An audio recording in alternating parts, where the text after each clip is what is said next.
अब हम इस वीडियो में चैप्टर 3 जो मैट्रिसेस और डिटर्मिनेंट्स है उसके एमसीक्यू डिस्कस करेंगे। तो एक बेसिक एमसीक्यूज है, बाकी इसके अलावा भी आपको इसका मटीरियल प्रदान कर दिया जाएगा।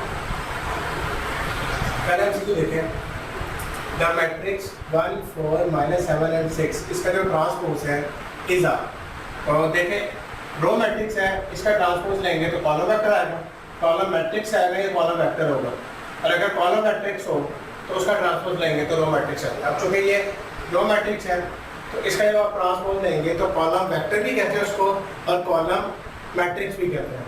तो रो मैट्रिक्स तो नहीं बनेगा, रो वेक्टर भी नहीं बनेगा, तो क्या बनेगा, कॉलम वेक्टर बनेगा। और बहुत ये भी ठीक नहीं है, ये भी ठीक नहीं है और ये भी ठीक है, देख सारी पता चल रहा है। इन मैट्रिक्स ए मैट्रिक्स है, उसके एलिमेंट्स ये और 4x4 का मतलब है ये एक स्क्वायर मैट्रिक्स है। कौन सा मैट्रिक्स है? स्क्वायर। नंबर ऑफ रोज और नंबर ऑफ कॉलम इक्वल है। The entries of secondary diagonal are, the entries of secondary diagonal, दो तरह के डायगोनल होते हैं, एक होता है मेन डायगोनल और एक होता है सेकेंडरी डायगोनल। तो जो मेन डायगोनल की एंट्रीज है उसमें जो आई और जे होता है वो दोनों इक्वल होते हैं, वो दोनों क्या होते हैं, इक्वल होते हैं। 1 1 2 2 3 3 4 4 ये मेन डायगोनल की एंट्रीज है।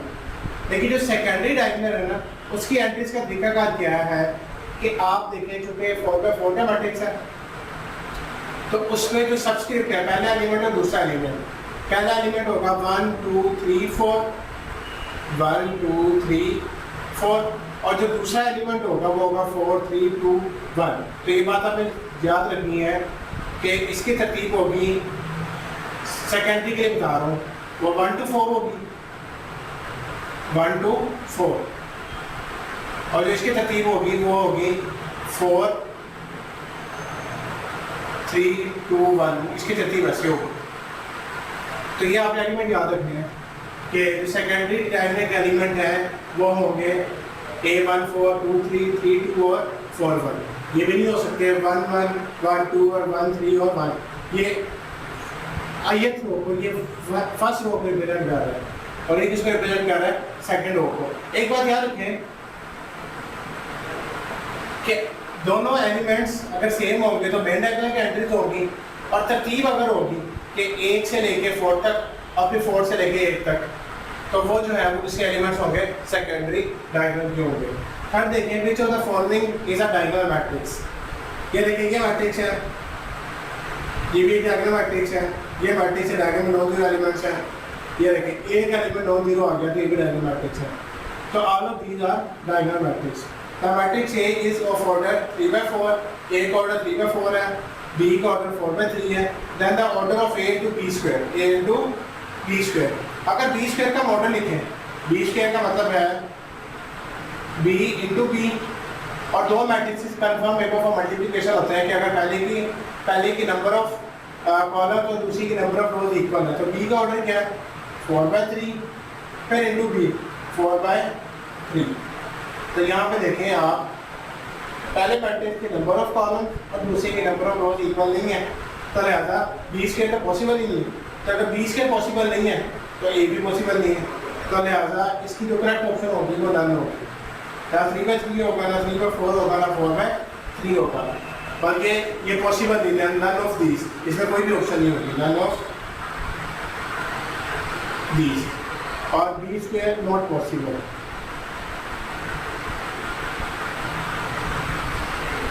देखिए order of matrix E 50/30 and order of matrix F 30/40। तो वो कह रहे हैं कि number of elements of EF बताएं, number of elements of EF बताएं। यानी कि अगर हम लिखें तो order of EF, number of elements of EF बराबर हो गए, इनमें 30 कॉमन है, 30 को इग्नोर कर दें, बाकी 50 × 40 करें, 50 मल्टीप्लाई में 40 करेंगे तो हमारे पास 2000 आ जाएगा। तो इसका जो करेक्ट ऑप्शन है वो क्या है आपके पास 2000, वो क्या है 2000। और अगर EF का, ये तो नंबर ऑफ एलिमेंट्स आ गए, number of elements of EF, और अगर आपसे EF का ऑर्डर पूछ ले तो EF का ऑर्डर कितना है, इसका ऑर्डर क्या है 50/30, और F का ऑर्डर क्या है 30/50। तो जो EF जो नया मैट्रिक्स बनेगा उसका ऑर्डर होगा 50/40, 50/40। 40। इस मैट्रिक्स को देखें, ये देखें दो मैट्रिक्स का प्रोडक्ट है, तो प्रोडक्ट का पॉसिबल होती है कि पहले की कॉलम्स और दूसरे की रोज इक्वल हो। तो इसमें कितने कॉलम है, इसका ऑर्डर क्या है 3/1 और इसका ऑर्डर क्या है 1/3। तो सोचो करें पहले के कॉलम और ये इक्वल है, तो जो नया मैट्रिक्स बनेगा उसको जो ऑर्डर होगा वो क्या होगा 3/3। तो 3/3 इसमें एक ही मैट्रिक्स है, और इसकी पैट ऑप्शन क्या होगी, ये वाली ऑप्शन होगी। नेक्स्ट देखें, अगर ए मैट्रिक्स इसके इक्वल है तो a into z of a is equal to this। इस वर्ड से डिराइव याद रखें कि a into z of a वो इक्वल टू होता है a into I matrix, a into I matrix. तो जो I मैट्रिक्स है उसके जो एलिमेंट्स होते हैं 1 0 0 1, और इसको I2 इसलिए कहते हैं कि ये स्क्वायर मैट्रिक्स है, 2 रोज है और 2 कॉलम है। तो अगर आप ए मैट्रिक्स को इससे मल्टीप्लाई करोगे तो जो आपके पास आंसर आएगा, अगर आप इसको मैट्रिक्स को याद रखें ए को 3 1 2 4, तो हमारे पास जो करेक्ट आंसर आएगा वो 3 ऑप्शन आएगी। एकदम सी देखिए, अगर ए इसके इक्वल है then the value of this, तो इसका भी अमेंडमेंट पता है कि a into a इनवर्स 1 बराबर होता है आयोटा के आइडेंटिटी मैट्रिक्स के, और आइडेंटिटी मैट्रिक्स का डिटरमिनेंट ले तो आंसर 1 आता है। आइडेंटिटी मैट्रिक्स का इनवर्स ले, डिटरमिनेंट ले तो आंसर क्या आता है 1 आता है। तो देखिए अगर हम इस मैट्रिक्स की ये वैल्यू निकालेंगे तो आंसर क्या आएगा, इसकी करेक्ट ऑप्शन होगी 1। लेट्स नोट अगर this into this matrix equal to this हो तो बताएंगे सी की वैल्यू क्या होगी। तो ये देखिए इसको अगर आप नेट करते हैं a into c is equal to b net करते हैं, तो c is equal to होगा a इनवर्स 1 into b। तो a इनवर्स 1 पहले आप निकालोगे, a इनवर्स 1 निकालने के लिए डिटरमिनेंट निकालना पड़ेगा। तो इस मैट्रिक्स डिटरमिनेंट निकालेंगे जो 5 1 5 माइनस प्लस 2 4 सा 2 2 का 4, ये आ जाएगा 9 जो कि नॉन सिंगुलर है। तो पहली बात तो कंफर्म है कि 9 आंसर होगा, और पॉजिटिव 9 होगा, -9 नहीं हो सकता, ये तो बिल्कुल नहीं हो सकता।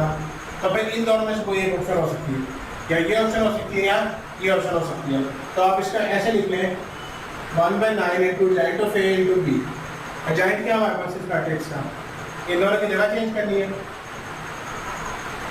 और इन दोनों के साइन चेंज करनी है, -2 और 2, और अभी मैट्रिक्स है 2 1 5 10। इसको आप मल्टीप्लाई करेंगे तो जो करेक्ट ऑप्शन होगी वो आपके पास ये वैल्यू होगी। लास्ट सब्जी को देखें कि अगर इस मैट्रिक्स का स्क्वायर इक्वल टू I2 हो तो कहता है 2a + b स्क्वायर की वैल्यू बताया। तो पहले हम इस इक्वेशन की मदद से हम लोग a और b की वैल्यू निकालेंगे, वो वैल्यू से पुट करेंगे तो उसका आंसर बता देंगे। तो अगर कोई चीज़ देखी हो इस मैट्रिक्स का स्क्वायर है, इसको हम लिख सकते हैं this matrix into this matrix. इनको मल्टीप्लाई करें हम तो ये आंसर आता है। अगर हम इनको इक्वेट करें तो a और b की वैल्यू क्या आती है, a भी 0 आता है और b हमारे पास क्या आता है, अगर हम उसको इक्वेट करें 1 - a = 1 आ गया, और -1 - b = आ गया 0। तो यहाँ से a की वैल्यू आ जाएगी हमारे पास 0 और b की वैल्यू आ जाएगी -1, b की वैल्यू क्या आ जाएगी -1।